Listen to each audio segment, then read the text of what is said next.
वज़ीर-ए-आज़म शहबाज शरीफ ने मुआशी निज़ाम की मजमूई इस्लाह और हुकूमती अखराजात में बड़ी कमी लाने के लिए जामे सिफारिशात तलब कर ली हैं। FBR के मुकम्मल डिजिटलाइजेशन और ऑटोमेशन के अमल के फौरी आगाज़ की हिदायत।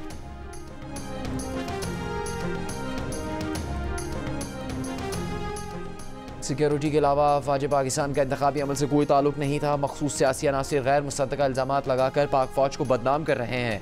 मीडिया और सोशल मीडिया के कुछ अनासिर पाक फ़ौज के खिलाफ झूठा प्रोपेगेंडा कर रहे हैं।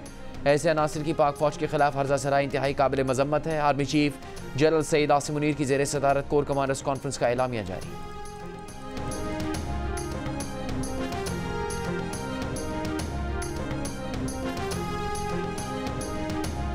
पाकिस्तान समेत दुनिया के कई ममालिक में मेटा कंपनी की social media apps Facebook, Instagram और फेसबुक मैसेंजर सर्विस कई घंटे तक मुतासर रहने के बाद बहाल होना शुरू।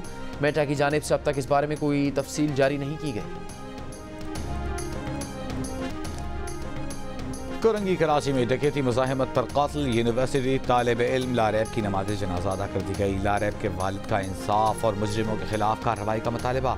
कहा लारैब 4 बहन भाइयों में सबसे बड़ा और BBA फाइनल ईयर का स्टूडेंट था। लारैब ने अकाउंटिंग पर किताब लिखी थी जिसकी कल रूनुमाई होना थी। SSP कोरंगी के मुताबिक लारैब पर डाकुओं ने एक ही गोली चलाई जो आँख के करीब लगी। अतराफ के CCTV कैमरों की फुटेजेस ले रहे हैं। लारैब कत्ल की तहकीकात में कोरंगी सनती एरिया थाने के SHO की तनज़्ज़ुली करके उन्हें बरतरफ कर दिया गया। लारैब को गुज़िश्ता रात मोबाइल फ़ोन छीनने के दौरान मुज़ाहमत करने पर मुलज़िमान ने फायरिंग करके कत्ल कर दिया था।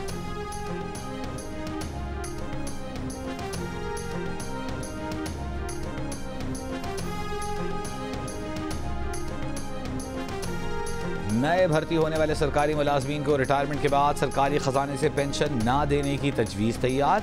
सरकारी खजाने से पेंशन का बोझ खत्म करके IMF के मुतालबे पर नई पेंशन स्कीम तैयार कर ली गई। SECP की तजवीज़ पेश करदा पेंशन स्कीम के मुताबिक नए भर्ती सरकारी मुलाजमीन की तनख्वाह से हर माह मखसूस रकम कटेगी। उतनी ही रकम सरकारी इदारा देकर मजमूई रकम निजी इदारों में इन्वेस्ट करेगा। रिटायरमेंट पर सरकारी मुलाजिम को उसी फंड से पेंशन अदा की जाएगी। रिटायरमेंट के बाद सरकारी मुलाजिम का सरकार से ताल्लुक खत्म हो जाएगा। पुराने सरकारी मुलाजमीन भी इस स्कीम में शामिल हो सकते हैं। भारत के सरकारी इदारों में ये पेंशन स्कीम 2004 से राइज है।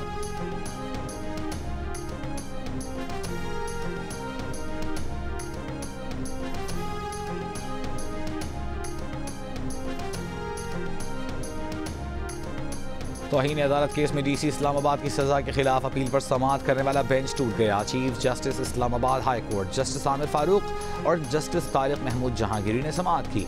चीफ जस्टिस ने बताया 2 रुकनी बेंच में से एक जज ने समाअत से माजरत कर ली है। नया बेंच तश्कील दिया जाएगा। जस्टिस बाबर सत्तार ने 1 मार्च को डिप्टी कमिश्नर इस्लामाबाद को 6 माह कैद की सजा सुनाई थी।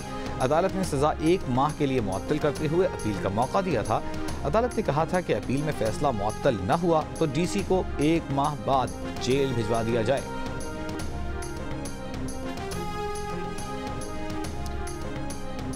इलेक्शन कमीशन ने फॉर्म 45 अपनी वेबसाइट पर जारी कर दिया। फॉर्म 45, 46, 48 और 49 भी वेबसाइट पर जारी। इलेक्शन कमीशन ने 4 सूबाई और कौमी असम्बली के हल्कों के फॉर्म जारी किए।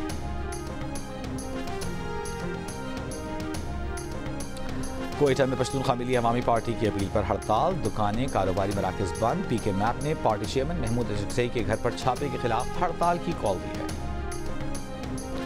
ANP के रहनुमा अमिल वली खान का आम इंतखाबात में खैबर पख्तूनख्वा में बदतरीन धांधली का इल्ज़ाम। इस्लामाबाद में प्रेस कॉन्फ्रेंस करते हुए कहा खैबर पख्तूनख्वा में 9 मई वालों को 2/3 अक्सरियत दिलाकर मुसल्लत किया गया।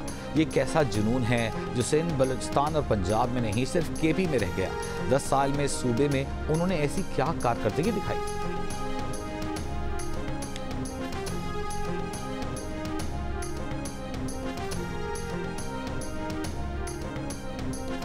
इलेक्शन कमीशन ने MKM की अक़लियती MNA डॉक्टर मोहिन मंजियानी की रुकनीत मुअत्तल कर दी। फैसले के मुताबिक उनकी रुकनीत ता हुक्म सानी मुअत्तल रहेगी। GNU से गुफ्तगू में डॉक्टर मोहिन मंजियानी ने मुस्ताफ़ी होने की तरदीद कर दी।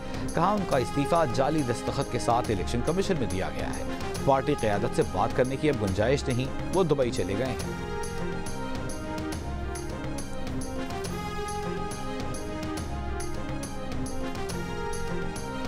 पीपल्स पार्टी के रहनुमा शाजिया मरी ने कहा है कि मुल्क को मुआशी और सियासी इस्तेहकाम की ज़रूरत है। इंतखाबी इस्लाहात ज़रूरी हैं। तमाम सियासी जमातों को मिलकर इस पर काम करना चाहिए। इंतखाबात में क्या हुआ, इस पर ऐवान में बहस होनी चाहिए। शाजिया मरी ने FBR की कारकर्दगी पर मायूसी का इजहार किया। बोली, FBR को बेहतर करने का वक्त आ गया है।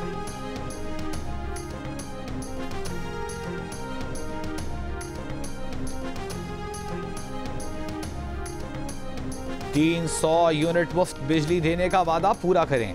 अमीरी जमात इस्लामी सिराजुल हक का हुकूमत से मुतालिबा। मीडिया से गुफ्तगू में कहा, आवाम समझ चुके हैं कि पहले वोट तब्दील होते थे, अब नतीजा तब्दील होता है। फॉर्म 45 वाले बाहर हैं, फॉर्म 47 वाले हलफ उठा रहे हैं। ओहदों की बंदरबांट तो जारी है, लेकिन जिम्मेदारी उठाने को कोई तैयार नहीं। जिन हलकों के नताइज तब्दील किए गए वहाँ ऑडिट किया जाए।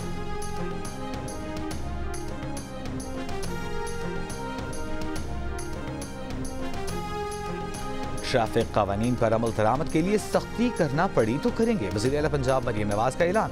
ट्रैफिक मसाइल के इजलास में कहा कि किसी बेगुनाह की जान से खेलने की इजाज़त नहीं दी जा सकती। लोगों की जिंदगी खतरे में डालने वालों से रियायत नहीं की जाएगी। इजलास में ट्रैफिक कानून की खिलाफ वर्जी की निशानदही के लिए आर्टिफिशियल इंटेलिजेंस टेक्नोलॉजी इस्तेमाल करने का फैसला।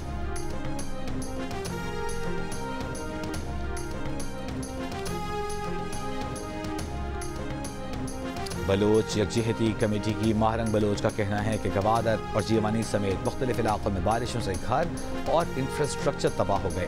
कई मुज़ाफ़ाती इलाके ऐसे हैं जहां आज भी पानी खड़ा है। गवादर में प्रेस कॉन्फ्रेंस करते हुए महारंग बलोच ने कहा कि ये सैलाब कुदरती नहीं बल्कि नाक़िस इंफ्रास्ट्रक्चर और इदारों की गफलत का नतीजा है। जो तरक्की के वादे मीडिया पर किए जा रहे हैं, ज़मीनी हक़ाइक़ से उनका 1% भी ताल्लुक़ नहीं। बैरूनी लोगों को सहूलतें देने के लिए मकामी लोगों की जिंदगी तबाह कर दी गई। नाक़िस प्लानिंग की वजह से ओल्ड गवादर शहर डूब गया।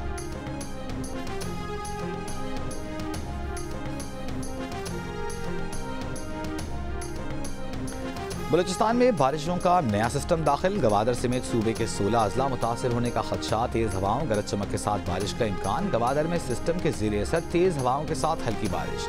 PDMA का अलर्ट जारी। ज़ियारत में बर्फबारी, मुल्क के बालाई इलाकों में बारिश और बर्फबारी के बाद सर्दी की शिद्दत में इजाफा। काला में पारा -13 डिग्री सेंटीग्रेड तक गिर गया। आज़ाद कश्मीर की वादी नीलम में बर्फबारी। 20 रोज से बंद सड़कें अब तक न खुल सकी। मुसाफिरों को शदीद मुश्किलात। गिलगित बल्तिस्तान में लैंड स्लाइडिंग से बंद शाहराह क़राक़दम एक तरफा ट्रैफिक के लिए खोल दी गई। कराची, सक्खर, हैदराबाद समेत सूबे के मुख्तलिफ शहरों में सर्दी की लहर में कल से कमी का इम्कान। कराची में 9 मार्च से बारिश की भी पेशगोई।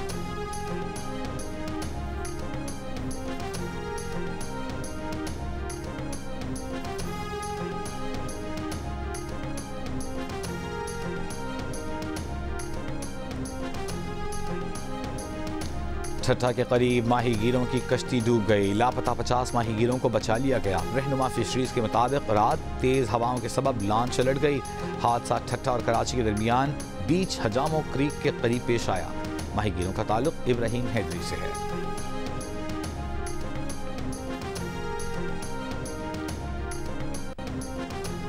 सुई सदर्न गैस कंपनी ने नए घरेलू कनेक्शंस पर से पाबंदी उठा ली। सुई सदर्न जराये का कहना है कि गैस से महरूम सिर्फ नई सोसाइटीज को गैस कनेक्शंस मिलेंगे। पहले मरहले में नई सोसाइटीज को LNG कीमत पर गैस मिलेगी। नए गैस कनेक्शंस पर पाबंदी दिसंबर 2021 में लगाई गई थी।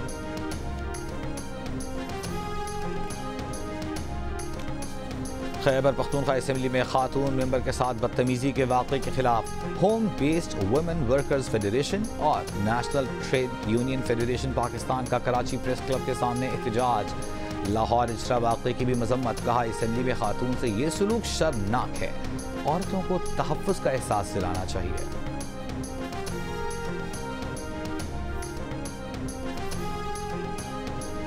खुद समेत पूरी टीम की जान खतरे में थी, लेकिन मुतासरा खातून की जान बचाना ज्यादा अहम था। मुतासरा खातून ने पहली बात ये कही कि उनको अपने घर, अपने बच्चे के पास जाना है। लाहौर के इचरा बाजार में खातून को मुश्तिल हुजूम से बचाने वाली बहादुर ASP शहर बानो नकवी का बरतानवी चैनल को इंटरव्यू। कहा कि अफसोसनाक वाक़े ने मुआशरे पर कई सवाल खड़े कर दिए हैं। पत्तों में दुकानदारों का चोरी के इल्जाम में नौजवान पर तशद्दुद, पोल से बांध दिया। वीडियो सोशल मीडिया पर वायरल। पुलिस ने तशद्दुद के इल्जाम में 4 अफराद को गिरफ्तार कर लिया।